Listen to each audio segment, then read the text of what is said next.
delighted to welcome our other three panelists. And in the interest of time, and to try to make up some of the lost time this morning, their full biographies are in your packages, and I would encourage you to read them and familiarize yourself with them. But I have asked each of them to just say one line of self-introduction so that you have at least a general sense of who is joining us on the panel this morning. So I'll start at my far left and we'll move towards me. Good morning. My name is Danny Benzi. I'm the Director of Programs and Partnerships at CUSO International. Good morning. My name is Alpha Bebe. I'm a PhD candidate at Oxford University in the Department of International Development, and I'm also co-founder of Young Diplomats, which is an Ethiopian youth development group. Hi, hello, I'm Margaret Walton-Roberts. I'm at the University, Wilfrid Laurier University, and I'm at the Balsillie School of International Affairs there, and I'm a geographer. I was saying to Margaret this morning, if a young person ever said to me, I'm not sure what to do my graduate studies in, I would say, well, if you don't know, do geography, because it is such a wonderfully inclusive and malleable discipline. So we have a series of questions that have been provided to the panelists this morning, and we're going to ask those, but we also hope that this will become a conversation, not only with the panel, but with all of you. So you will notice that there are some microphones in the audience, and because this is being videotaped, your face will not be videotaped, but we would like to hear what you have to say. So when the time comes to ask questions or make comments, we invite you to go to the microphones that have been set up. The first question for the panel is a fairly straightforward one, but also a challenging one. And that is, from your different perspectives, government, academia, community and NGO sector, how would you say cultural communities or diaspora communities are currently contributing to Canada's contributions to long-term sustainable development? Danny, you want to start? Thank you very much, John. From the perspective of an international agency that works and engages with diaspora communities since a long time, our agency is 50 years old. So we've been doing that on an ongoing basis since we started working in international development, but I'd say with more of a purpose and awareness in the last 10 years. Engaging directly with communities here in Canada, different diaspora associations and groups, and engaging with individuals that volunteers for us overseas. Hard to say, honestly, and I know there's some research being done, but my intuition, after being involved with so many groups here in Canada, is we just know the tip of the iceberg. Because this is something that is present, but discrete, and sometimes at very small scale, sometimes significant, but we don't necessarily all know about it, and it's not necessarily registered under Canadian contribution to international development. So I think this is important to recognize that. And for us, I can say that the more we engage, the more we learn, the more we're fascinated to see the wealth and the level of engagement and commitment from the different groups that we work with for international development. And so it is a lot. I'm not a researcher, I cannot quantify it, but my gut feeling and intuition is there's much more out there than what we actually know. Alpha? Yes, I think I'd pick up on that last point in saying that diaspora groups or cultural communities are inherently connected to the communities abroad, and many of their engagements are not classified as international development or development at all. I think often they're connected to interpersonal connections. They're the first people to respond to crises, often in situations of crisis, or also on a day-to-day level when their family members are in need of support, whether they be financial, whether it be information, access to resources or networks. These are happening on a minute level, day to day, and I think in the last sort of 10 years, researchers and policymakers have sort of awoken to the fact that these connections exist and that they're so large, whether they be in the form of remittances or some people talk about social remittances, which is the transfer of innovative ideas and technology. So there's a broadening of a perspective and an enlarging an understanding of these connections, but they've always been there. If you think of even the most historical cultural communities, whether they be the Jewish diaspora or Armenian, these communities were defined by their connections to their homelands and the fact that they were building these homelands. So this is a historical connection, it's always existed. And I think the question really is, what are the different ways in which they're connecting, some of them which are positive, some of them which may be negatives. That also depends on the perspective of whoever is evaluating and what those objectives are. So yeah, I guess typical academic answer is it's very complex and it's hard to pin down. But I guess we can get to that in the conversation. Margaret, you're the resident academic. You answer this conundrum for us. No, I won't answer the conundrum. I'll say that I agree with both of the panelists. That certainly Danny's point. It's very hard to say. And Alpha's, it's very diffuse, and there's also historical tendencies around this phenomena. I mean, obviously, there's a lot of interest from an international perspective, from national governments, even from private enterprises, even the World Bank is now engaged in this issue. So many people are looking at migration as a vital form of development and trying to figure out how to create policies and embracing the diaspora and engaging with the diaspora, both in the sending and receiving countries, is increasingly on people's agendas. There certainly is a significant debate, though, about what diasporas can do. And I think we shouldn't forget, and I think as Alpha mentioned, it's historically we know that diasporas have been very active, cultural communities have been very active in their homeland's development, and sometimes that's been seen negatively as well as positively. And so in some ways our attitude is about how we view mobility, how do we view international mobility. If you view the immigrant with a view of suspicion, then when the immigrant is involved in material with their homeland, that kind of ambivalence might be evident. And so there's historical examples of this, and I think we have to pay attention to those tendencies. And today, mobility is a very important element of globalization. So we often look at mobility as a good thing. We want money to be mobile, we want goods to be mobile, but we're still not entirely sure about how many people we want to be mobile and which people we want to be mobile. So I think again we have to look at how immigration is received in different parts of the world, and that is going to inform what we can expect of our cultural communities, our diasporas, and what they can do. So I think those are important issues to think about. I would say that there is a lot of evidence with regards to the role of diaspora philanthropy, the role of the circulation of skills, and they can play important roles in terms of development agendas. But I would agree as well, it's a very complex issue, and so I don't think we can come down to a simple answer, but we can certainly dig a little deeper. Can we agree that this is an important Canadian issue?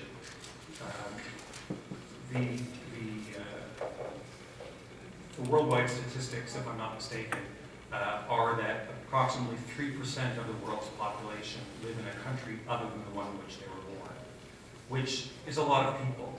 But when you consider that in Canada, according to Stats Canada, within a couple of decades, about half, just under half, of our entire population will live in a country other than the one in which they were born.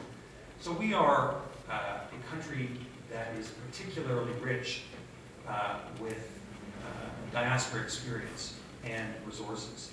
So would the panelists agree that this is a particularly important issue for Canada?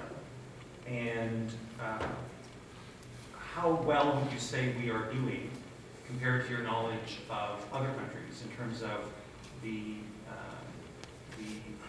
participation of and engagement of diaspora communities or cultural communities in Canada's overseas development policies and approaches? Thank you. Thank you very much, John. I can start by saying that it is, as we said, this is a phenomenon that's there since many years in Canada, but the awareness of it is fairly new. My agency, we work also in the United States, and we've been involved 3 years ago in what the launch of the Global Diaspora Alliance. That was an initiative from a lady called Hillary Clinton, who was Secretary of State at the time. And we thought that this was a really interesting endeavor.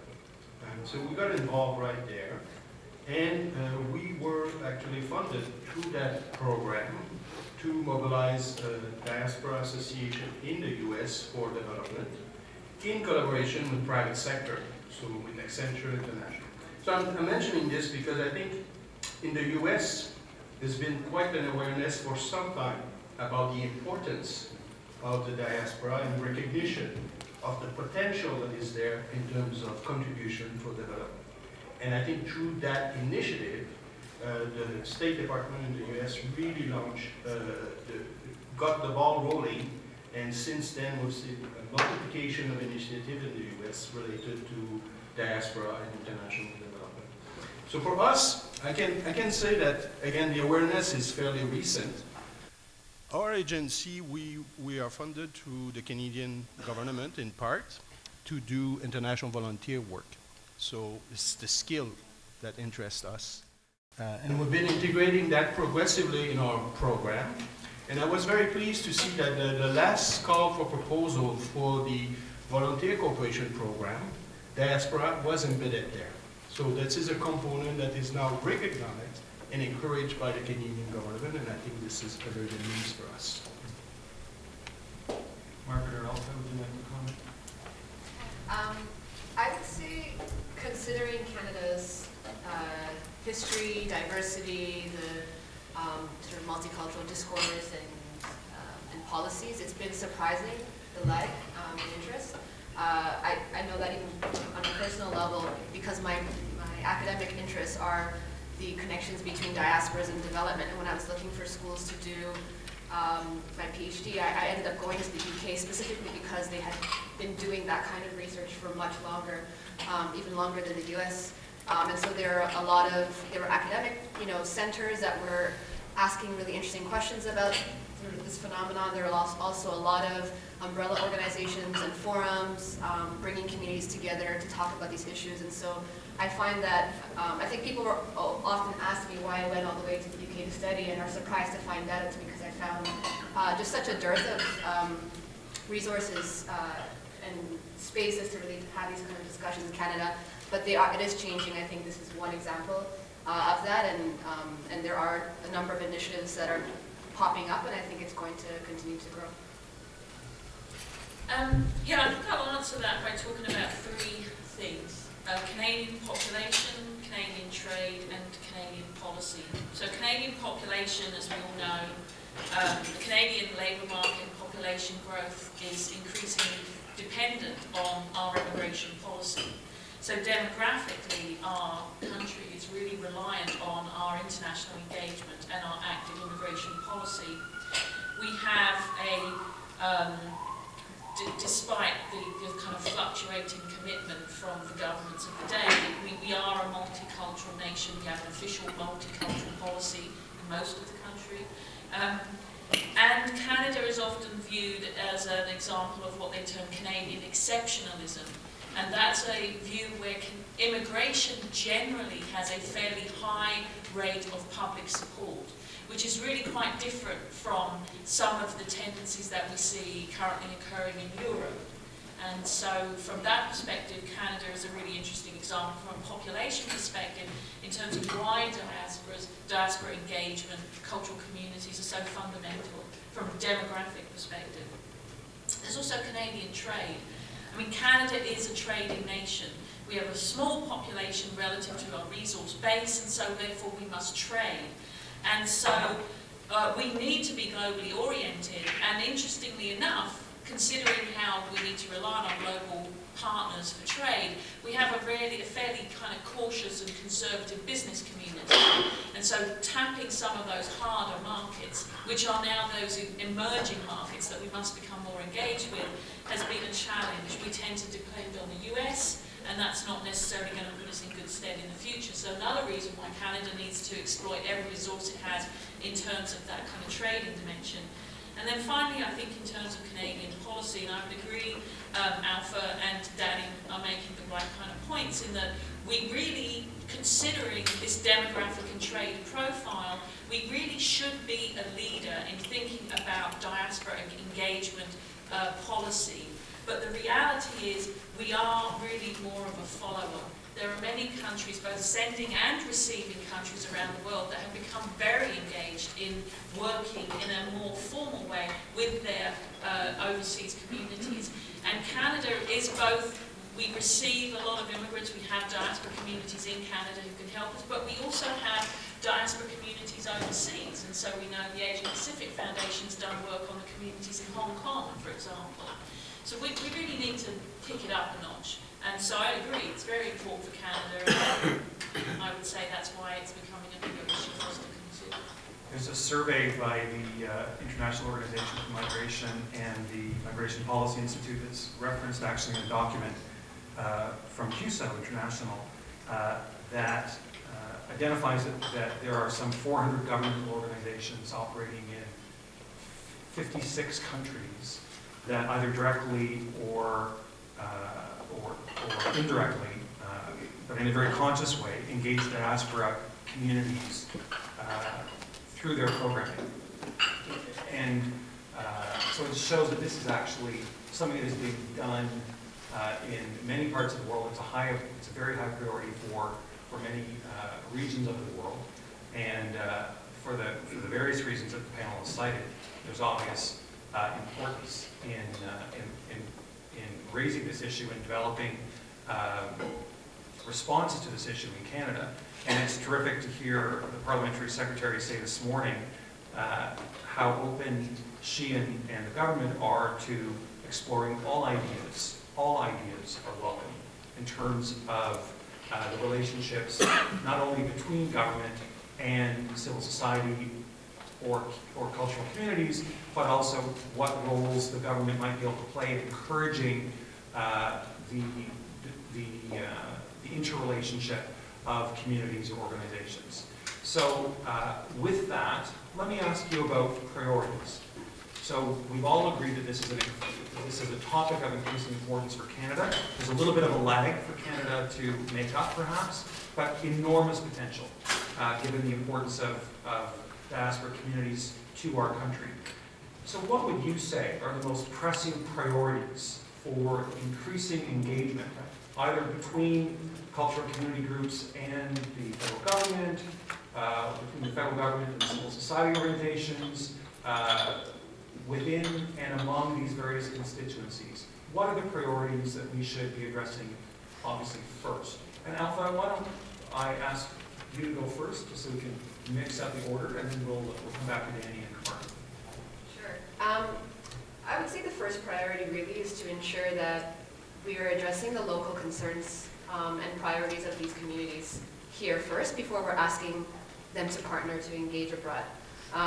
Many of these cultural communities or diaspora communities come from, many have fled really precarious situations abroad, are settling here under precarious situations.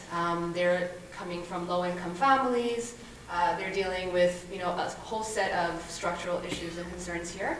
And I think one of the biggest concerns I've had in the way that these conversations have been held in different spaces in different countries is often we skip over many of the local concerns, and then we like to talk about the international engagement. So I think that would be a number one priority. I would say then consultation is important. It's important that there isn't an agenda that comes before an honest conversation is had with these communities.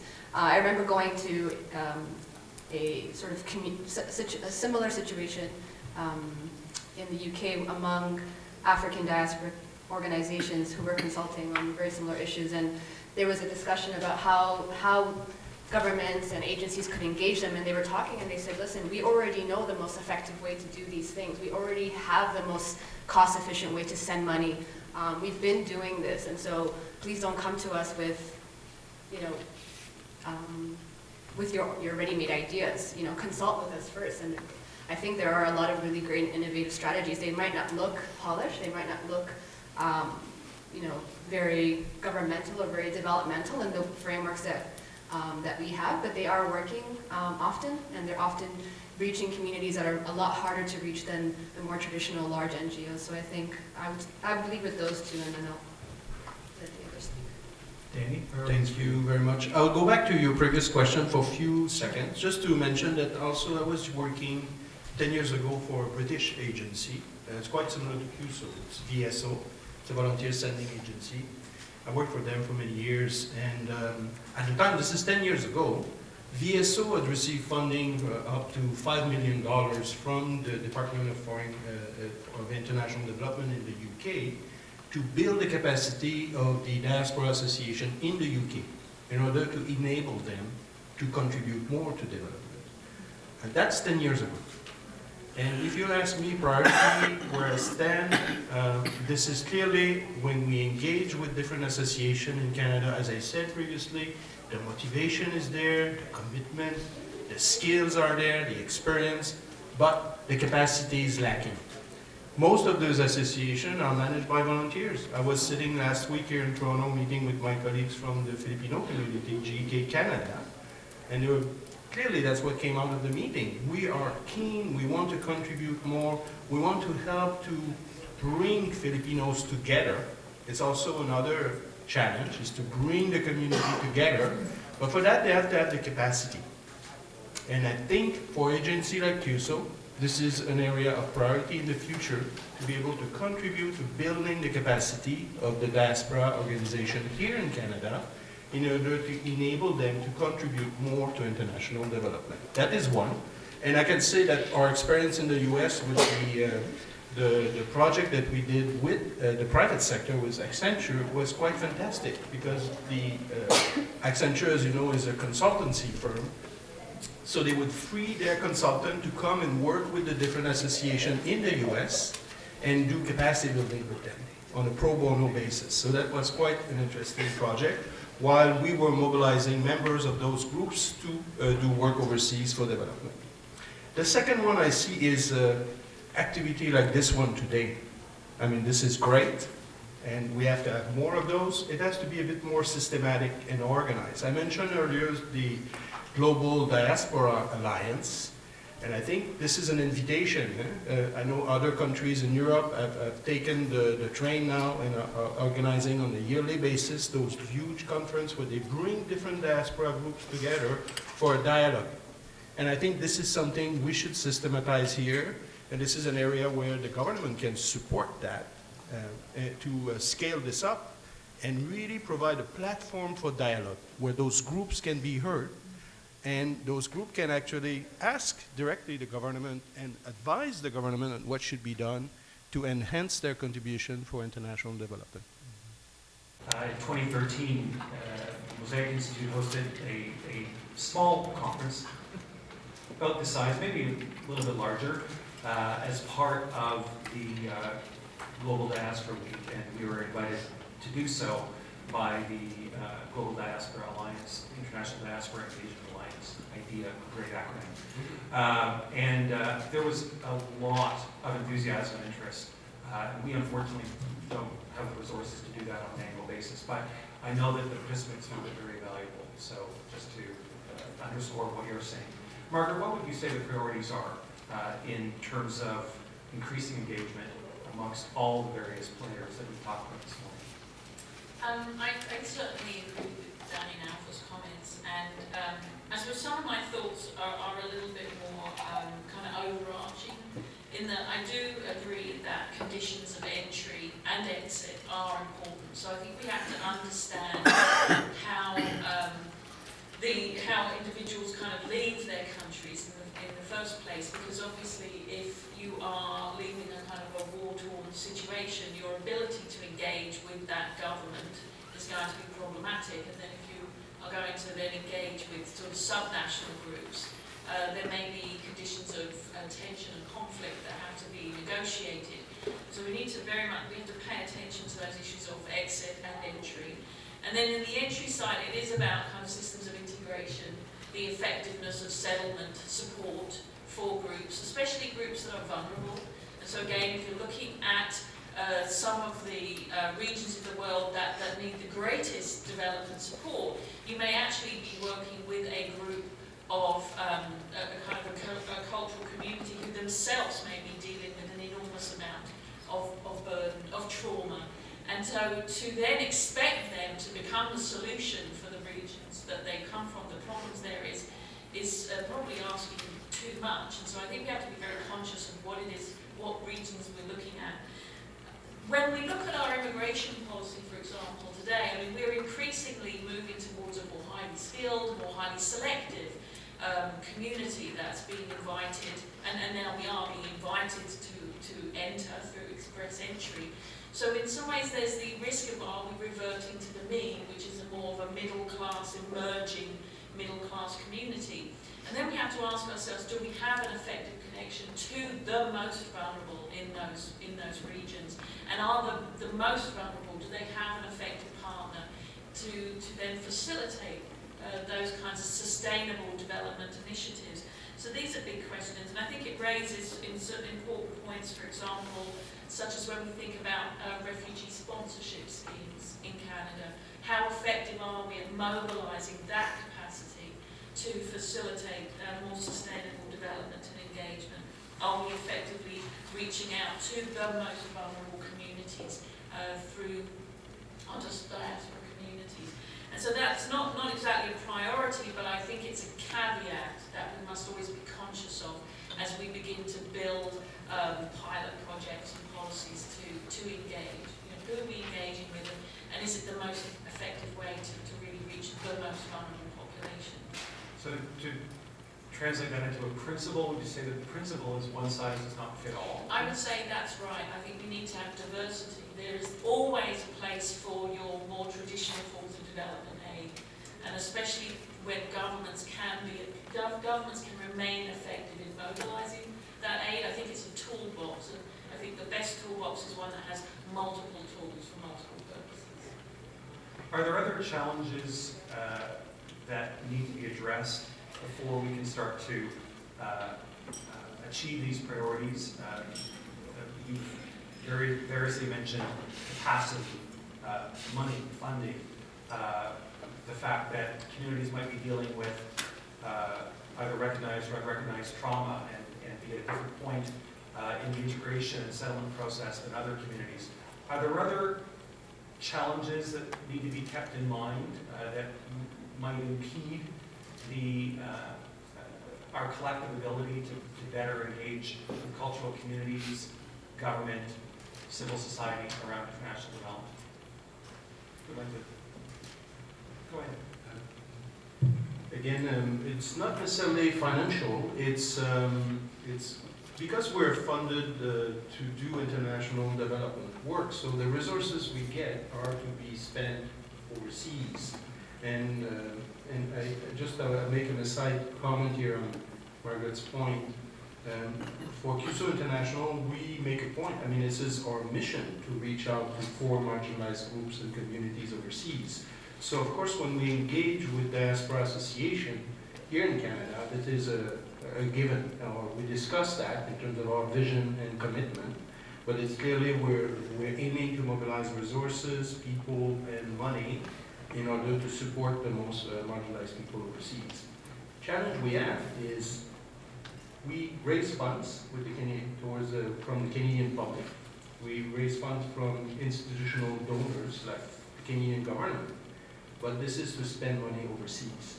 So again, our own ability, our capacity to be able to support the capacity building of those associations becomes challenging in that sense. The international community is actively involved in developing a new set of sustainable development goals, And one thing that's coming out of this is that everybody, all nations now, will have to report about poverty reduction. So an implication for an organization like us is we are increasingly wanting and engaging in development work here in Canada. And so this is also something that is shifting because we need to address issues here at home also. A few things. I think the first thing is to recognize that diaspora or cultural communities themselves, even when they come from a particular country, even after a sub-national group, they're not homogenous. These communities are very diverse in and of themselves. They're perhaps culturally and linguistically diverse. They're diverse as far as their immigration experience. Some of them might, even within the same community, some of them might have been refugees, some of them might have been skilled migrants. They could come from different spectrums of the political sphere from their countries of origin as well as here. And so when thinking about how to engage that community, it's important to recognize that even if you're engaging that particular community, who you're engaging in that community could, without unwittingly, be engaging a particular perspective, a particular set of experiences, even a particular political group. These are realities that exist, and it's important to be aware of those realities. They're not something that can be escaped, but at least the homogeneity of those communities need to be recognized before seeking to engage them. I think the other thing is to recognize that sometimes there are going to be differing priorities between these communities and that of an agency like a government agency or an NGO looking to engage them. And then what happens then? Do you then stop engaging that community, or are you engaging in a constructive dialogue? I think and there are geopolitical shifts that are happening that have an impact on this as well. I think we're seeing that play out, for example, in the Somali community, where you have one of the largest diaspora and most engaged diaspora groups in the world, who have over generations effectively sustained entire generations of people through remittances, and because of security concerns and other kinds of shifts happening at the geopolitical and binational level, and within the business communities, you have the remittance agencies being shut down. And in this case, you have that sense of tension and conflict where you have a community's quote-unquote development goals and strategies being hindered by that of the international community. So it's a very complex world that we live in, and that plays out even in smaller diaspora communities. And the last thing I would add is to remember that even in a diaspora community, in a particular group, many of these people have left their country maybe 20 years ago, 30 years ago, some of them. The country has changed significantly. So they are not necessarily representatives of the local communities, which they often are represented as. And so their experiences are very different. I think it's important to recognize when you are engaging these communities, they're not a stand-in for local engagement. It's still very important to be seeking the expertise and the knowledge and the experiences of people who are on the ground living those experiences every single day. And I think one of the dangers of the increasing interest of engaging diaspora communities is forgetting that they don't necessarily represent local experiences. They have great insight into them, but they're not stand-ins. And also, to continue with that thought, also I would presume, but correct me if my presumption is wrong, that none of what we're talking about should be a replacement for other strategies, other development strategies. Rather, we're talking about complementary, I presume, unless one of you thinks otherwise. I wanted to go on to the next question, and as I do, I hope those of you in the audience will be putting together your own questions, because I just have a couple more brief ones for the panel, then I want to open up to your comments and questions. The question is, how can enhanced or increased partnerships between and among cultural communities, civil society, and other stakeholders enhance development impacts? So maybe this is an aspirational question. Maybe you have an example that you can cite of a situation where a partnership involving two or more of these different entities, a large civil society organization, a large NGO, a small community organization, some variation on that theme, achieved something very significant that, in your estimation, would not have been achieved but for that partnership. So if you have a specific example, that would be great, or if you want to muse about what you think on a larger systemic scale could be the benefit of more extensive partnerships among these various players. Margaret, can I start with you? Sure. So increased partnerships. There are, of course, matching projects. So you can run some pilot projects where you can encourage cultural communities to kind of match fundraising and funding from government agencies. And so there are numerous examples from around the world where governments have encouraged remittances, for example. So governments at the receiving end have engaged in this, and I think from the Canadian end, there probably are opportunities for that kind of matching work. So official development aid could match with communities, and I'm sure there are a number of examples of that already in place. Certainly, youth engagement is an important area, and again, I know that your own institution, I know Mosaic has done that kind of work. Working with business communities, again, is an interesting way to develop connections. And also, increasingly, there is a focus on educational capacity building. So we know, for example, that the USA and Brazil have worked together to encourage the circulation of skilled professionals, and that's a form of capacity building that can facilitate developments in both countries. Just recently with PM Modi's visit here to Canada, and in the Indian case, they're interested in looking at exchanges of academics, for example, between India and Canada. And so focusing on educational capacity building is an interesting one. And so there again, I think diaspora groups and individuals can be very active. And this is an area the Indian government has been very effective in reaching out and engaging with those skilled professionals overseas.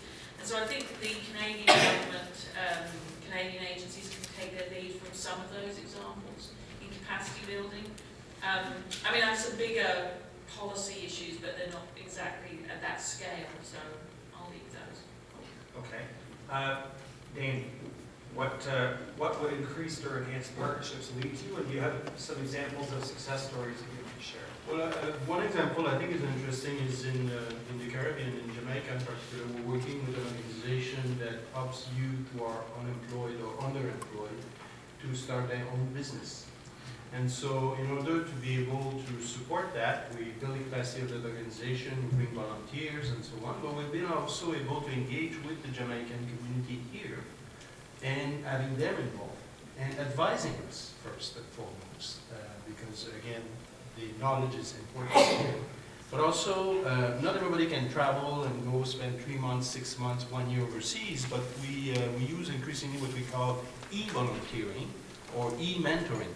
So we've been able to identify in the community here, the Jamaican community, successful business people who've been allocating 3 hours, 4 hours, 5 hours a week to coach and mentor young entrepreneurs in the Caribbean. So this is an example of, we have to think outside the box and find different ways to engage at that level. For me, what the ideal will be, and I'm going to work towards that now in the next 5 years for sure, is integrate these different elements where the partnership is fundamental for me. So we partner with the right organization, help build their capacity, but also they help us, they advise us, they influence us in the way we are engaging in development.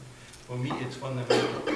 And when there's a direct link with an overseas partner that is also engaged in that dynamic, I think this is becoming even more interesting. And to give you the example of our friends from GK Canada, that there's an association of Filipino here in Canada that's quite active and been quite successful in supporting work and development in the Philippines for poor marginalized communities through also a large NGO in the Philippines, GK Philippines. So it's a tripartite partnership. And I think this is just starting, but I think there's a lot of potential there to really build something, because then it's not just Rousseau, it's not just one partner, but the three of us together, we ought to get it right. And I will add to this, and for me, we have to move to the next level. Development is about also systemic change. So how can remittance contribute to systemic change? Because remittance contribute often to small scale projects. How can we mobilize resources that it really contributes to systemic change through policy dialogue and advocacy and policy influence? And I think there's something there that we need to explore more.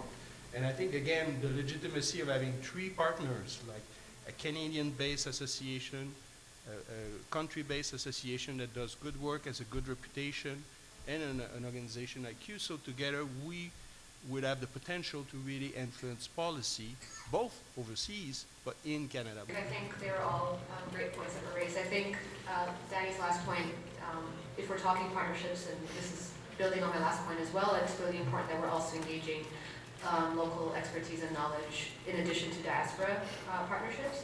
And I think, again, it's important to think outside of the box. There is a lot of interest in how to sort of mold and shift existing engagements, for example, remittances and hometown associations into development models. But I think, perhaps there are other ways that are, above and beyond that. Maybe remittances are serving their function the way they are, and maybe we need to be thinking about other kinds of models to partner and to do other kinds of work that are still building towards developmental goals. So I would just say when those partnerships materialize, when those conversations begin, I think it's important not to start from such a fixed position, but perhaps to take a step back and begin to brainstorm from there. And then my final question, and I'm going to ask for very brief responses from the panel, and then open it up to our colleagues on the floor. What role should the Government of Canada be playing in facilitating these partnerships, these collaborations amongst NGOs, cultural communities, other civil society organizations, and itself? What should be the role of government in facilitating or supporting these relationships? And this will be one of the themes for the rest of the day. So just to get your quick thoughts on that would be really valuable. Margaret, we'll start with you. Okay, so I am the academic and I'll do the big things, if you'll forgive me. Very quickly. So 3 points. The first is to consider remittances. So we know that the costs charged on international exchanges are significant. It's a huge drag on development, and I think we increasingly have to recognise the amount of transfers that are made. You've got to think of international students, for example, and their tuition. So there needs to be action from the level of the government in terms of financial sector costs. The second is mobility. One of the things about living in an age of global mobility is there is more and more dimensions of how that mobility is controlled. And some of those areas are in bilateral labour agreements. And I think a really key area where governments can lead by showing kind of policy coherence in development is when they engage in trade negotiations that entail some kind of bilateral labour agreements, they think about issues of mutuality and compensation. So there are methods by which you can engage in those kinds of agreements and build in mechanisms for sort of development-linked agendas.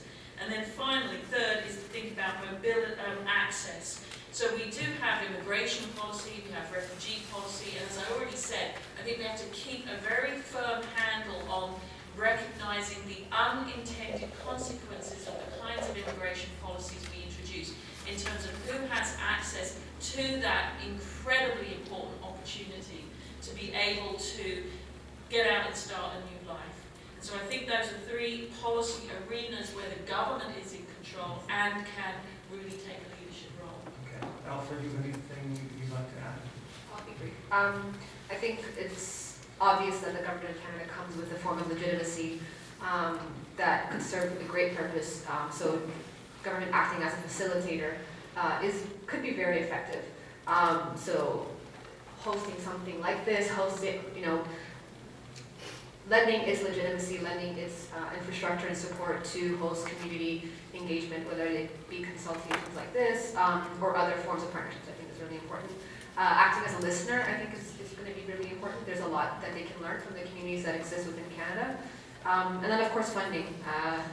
Funding is good when it's structured well, when it is responding to real needs and local concerns. Sorry, did the rapporteur get that? Funding? Funding, FU. In case that wasn't clear, I just wanted to. Yes, but I think it's important that the funding priorities, the processes that they need to be adjusted so that they fit both the capacity of community organizations, because I know sometimes those can be very arduous processes, but also the actual funding priorities as well are matching the interests and needs on both ends, the diaspora as well as local. Okay, Mr. Pelletier? If I agree with the first point you said, the government should listen. So, and also provide opportunities, like we mentioned earlier, to have national forums or regional forums where those groups can come out and express themselves in relation to international development and Canadian policy in that sector. So I think it's very important. And as I said earlier, I need to enable us, agency like you, so like other international development agencies, enable us to really partner with association here and support the capacity building we can do here with this organization. Mention private sector. Again, I think the government at policy level has a role to play to encourage that. The example in the US of the Global Development Alliance, where private and public partnership for international development, I think is quite an interesting approach if it's well managed. But I think there's something here that could be explored further in Canada. Now, I wonder who from the floor has a question? As a member of the Diaspora and a 15-year citizen of Canada, I have two burning questions that I'd like to ask. One is quantitative and one is qualitative.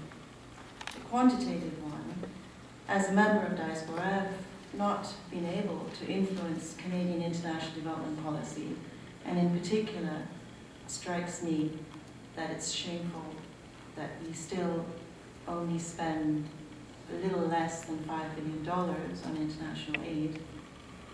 We're at the same rank, basically, as Portugal, unlike in an economy like Germany, which spends $14.6 billion on international aid. And I would not want to see this kind of discussion suggest that the diaspora are going to fill that gap, because that gap is a bilateral commitment that, as a Canadian citizen, I would want to see that commitment met. So that's the quantitative. Qualitatively, we're talking about sustainable development here, and I could go into a great deal of detail, but I'll just leave it with three overarching issues. For me, sustainability requires peace, not a war machine. For me, sustainability requires Canada stepping up to the line on climate change issues, which affects drought situations, which affects our conflicts, which affects food, water, energy. And finally, for me, sustainability requires looking at some of the hard issues that our diaspora are concerned about, and that is the extractive economy that a lot of our aid actually supports. So you talk about Guyana, for instance, big mining causing huge problems. So just those three very big sustainability issues. And would you just like the panel to comment on those? Or? I would like all of us to comment on those. No, of course. Yes, right. no, I'm kidding. Yes, of course. And to pick up on just one of your points, if Joseph were here, and I lament that he's not, I suspect that one of the things he might say in particular, coming as he does from South Sudan, and if you read his biography, you'll have a pretty good idea that he has not been in Canada long, having fled the war in South Sudan. And he would say that you can have no sustainable development without peace first. And that country has had some 40,000 fatalities in the last 3 or 4 years in a war that doesn't get that much attention. Well, I have to say, I'm Tanzanian, and Canadian CEDA had a particular reputation at that time. That reputation is nowhere to be seen, nowhere. In fact, we can no longer rest on our laurels of thinking that because we were, quote-unquote, a non-imperialist country, that our aid is considered benign. No longer. In fact, on the contrary, our aid programs, apart from some humanitarian aid programs, is downright lousy. It has no environmental or human rights or social safeguards to it. And I, as a citizen who used to be quite proud about what CEDA did, I'm very concerned. And as a Diaspora member, it's my responsibility, actually, to take that policy agenda forward. Would anyone on the panel like to comment on any of these points? Well, I want to thank you for your comments, and I want just to point out that for us, as I can speak for International Development Agency, funded by the Canadian government, our ability to really influence policy is limited. It's our own fault. If we were able to be more independent financially, we could be more easily engage in policy dialogue and speak out for those different issues. But in the last few years, it's been more difficult for international NGOs like us to really speak out on these particular issues that you mentioned. However, and once more, I said that the encouragement is to, if the parliamentary secretary this morning mentioned, all suggestions are welcome, again, to provide opportunities for dialogue where members of the different association, diaspora communities can really speak out and talk about those issues. I think it's so much more powerful than us international NGOs, and it will have much more impact. I really appreciate the comments, and I think it speaks to some of what we were discussing about just the need for policy coherence altogether. So whether that be in the, when we're talking about diaspora engagement, that the principles that we're discussing are also, that they make sense, that they're connecting with the immigration policies, that they're connecting with the ways in which we're supporting, low-income, migrant, and racialized communities here in Canada, with the environmental policies. And I think it's really important that we continue to inject those conversations into these conversations, that we're not just forward-looking, but we're also bringing forward really important issues. Because otherwise the impact is going to be, there won't be an impact. It could actually have a very detrimental impact. So I appreciate the comments. Yeah, thank you for those comments, and I'll agree that the issue about policy coherence for development is really significant, and it strikes me that it's a debate that seems to have more traction in the European Union, for example, where there is much greater analysis of how different policy instruments and directions contradict each other sometimes with regards to issues of international development. And so I would be very keen for our new kind of DFAT-D, which is now, the merger of CEDA and DFAT, to actually think very carefully about that issue of policy coherence for development. And so we're certainly aware of how the role of aid is seen to fund trade, but I think we maybe need to reverse that direction and think more carefully about how the trade emphasis, especially on extraction and mining, what is that really doing in terms of development? So I certainly agree with your comments.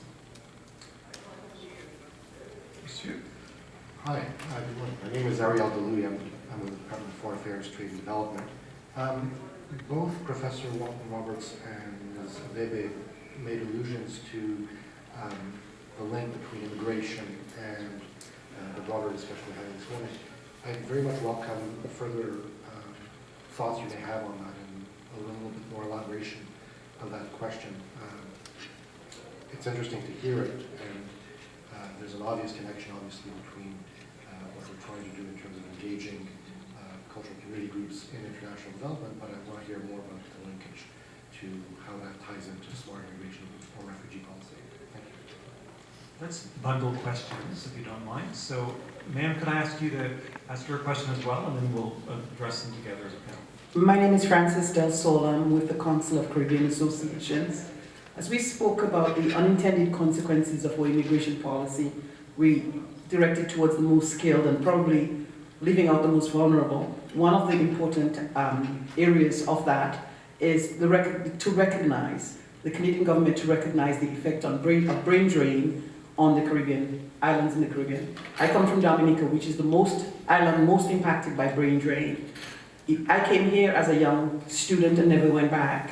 If we can help in the sustainable development of those countries, then students who come to study in Canada or the rest of the world would have something to go back to. And I think that's where the impact needs to be. Give a man a fish, you feed him for a day. Teach him to fish, you feed him for a lifetime. So I think the effect of brain drain, especially on the Caribbean islands, need to be an item that has to be taken as we consider the immigration policies. And I just want to add, because I'm here, Alpha spoke about the diaspora groups not being a stand-in, and while I agree with that, I believe the gentleman supported his, supported my position that we ought to be very integral in that discussion with your contribution on what is happening in Jamaica, because I believe we, especially I can speak for the Caribbean, with the remittances and the barrel economy, we're just helping them day to day. But if we can come up with new ideas, like you said, outside of those remittances, outside of the barrel economy, I believe that's when we will see these islands begin to prosper. Thank you. Thanks for your questions and comment. So certainly, in terms of the first question or first point that you have with respect to immigration practices, that dovetails nicely with the question from the gentleman from DFAT-D. So I wonder if you would like to take that question.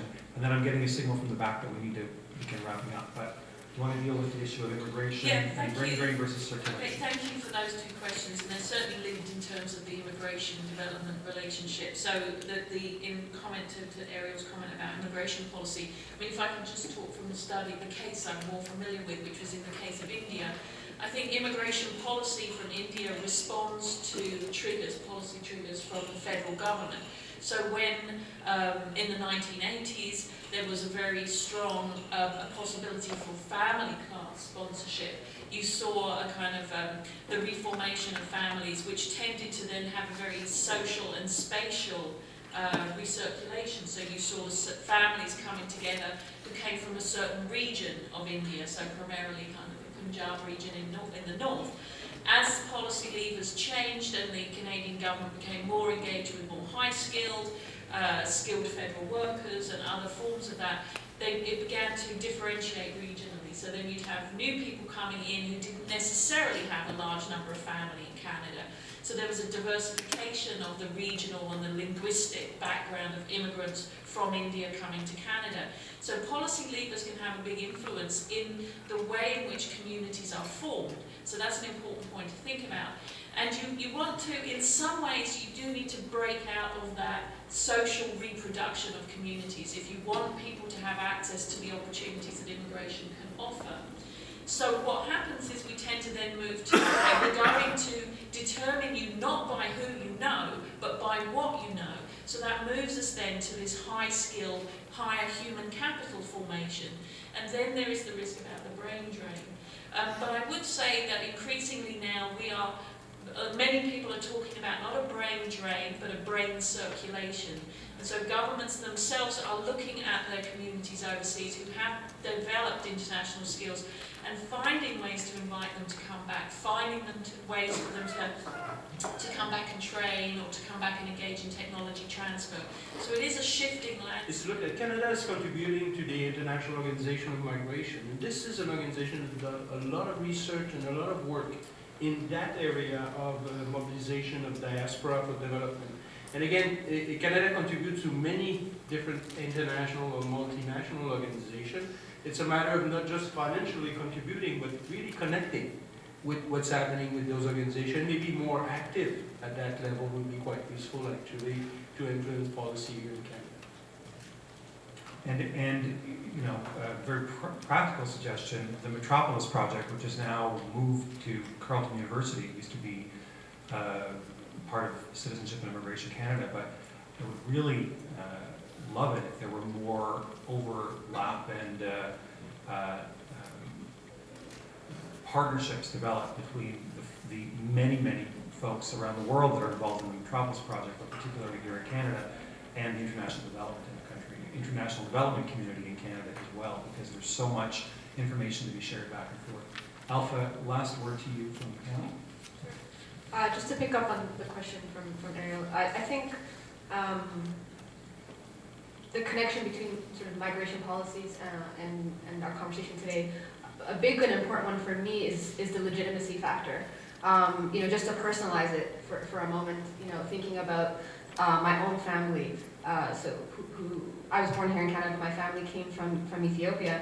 And it's important before thinking about how to engage, let's say, a family like my own, how migration policies are impacting us even when we were already here. So for example, we had a group sponsorship that my mother and cousins have undertaken to bring a family member who's in a really precarious situation, a refugee in Uganda right now, to come here, and it was sent back, and it with the new changes to migration, the temporary foreign workers program that is increasingly enlarging and making lives very difficult for many people. And so these are the same communities often that we're talking about when we're discussing how to engage them in development efforts, but their lives are often very complicated, and often their efforts to support those back home are being hampered by immigration policies that have been increasingly